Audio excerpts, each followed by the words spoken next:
नमस्कार मंडळी, शुभ सकाळ सर्वांना. तर सकाळ सकाळची वेळ आहे आणि पाठीमागचं मी तुम्हाला वातावरण दाखवते. थांबा, मी तुम्हाला ना बॅक कॅमेऱ्यानेच दाखवते.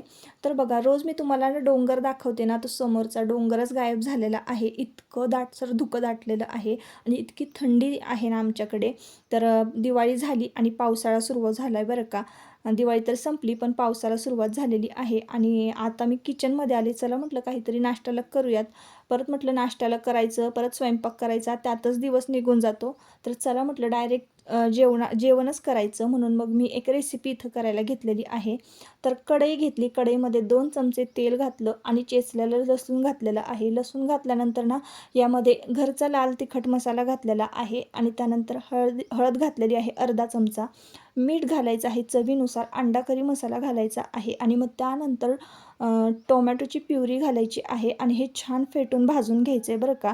आता टोमॅटोची प्युरी एवढी पातळ कशी, तर त्यामध्ये मी थोडंसं पाणी घातलं होतं आणि त्यानंतर मग इथं ना मी उकडलेला फ्लॉवर घातलेला आहे. म्हणजे हा फ्लॉवर ना 80% शिजलेला आहे.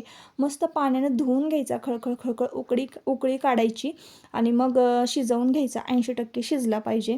त्याच्यानंतर मग हा मिक्स करायचा आहे छान आपल्याला या मिश्रणामध्ये. त्यानंतर आपल्याला यामध्ये की नाही शिजवलेली अंडी घालायची आहे. आता फ्रीजमध्ये ना 2च अंडी होती म्हणून मी 2च घातली. तुम्ही 2पेक्षाही जास्त अंडी घालू शकता. थोडक्यात ना इथं अंडा फ्लावर भाजी करते मी. तर इथं बघा, आता एक वाफ काढून घ्यायची आहे आपल्याला. अशी मधनं अर्धी कट करायची आहे शिजल्यानंतर.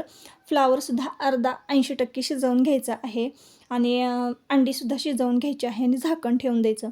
पुन्हा एकदा एक वाफ काढली की नाही की ही अंडी परत छान हलवून घ्यायची आहे. आता ही अंडी की नाही अशी वेगळी होत नाहीत बरं का. एकदम मस्त लागते ही भाजी. कधीतरी तुम्ही नक्की ट्राय करा. फक्त लसूण घालून ही भाजी करायची आहे, पण टेस्टी खूप लागते.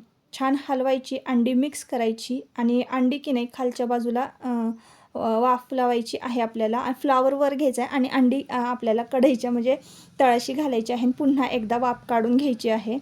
तर तयार आहे इथे बघा मस्तपैकी अंडा फ्लावर भाजी. तर कधीतरी खाऊन बघा, गरम गरम चपातीबरोबर इतकी मस्त लागते आणि टेस्टी लागते. अगदी कमी साहित्यात आणि झटपट होणारी ही रेसिपी आहे. नक्की करून बघा. चला, बाय.